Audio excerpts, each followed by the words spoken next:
Hello and welcome to this quick tutorial on completion conditions and adding restrictions.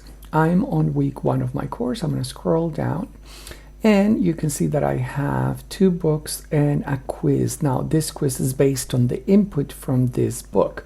So I'm going to add 2 things. The first one is a completion condition that I had added already to the first book.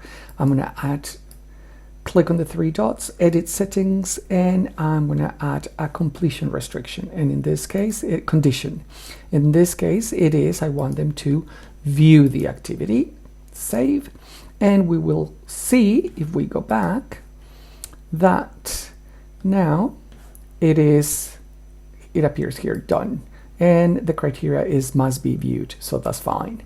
Now, I don't want them to complete the quiz before having read these 2, so I'm going to add a restriction to this quiz. I'm just going to go into edit settings and I'm going to add a restrict access. Going to restrict access, there's none right now. I'm going to add a restriction activity completion because I want them to not be able to complete it unless they have completed something else, and in this case is I want them to have completed the what is classroom management section. So I'm going to add the restriction. I can also save and display, and then we're going to see that. Go back to week 1 and here it is. So now the access has been not available, has been restricted unless the activity what is classroom management here is marked as complete. So let's turn off the edit mode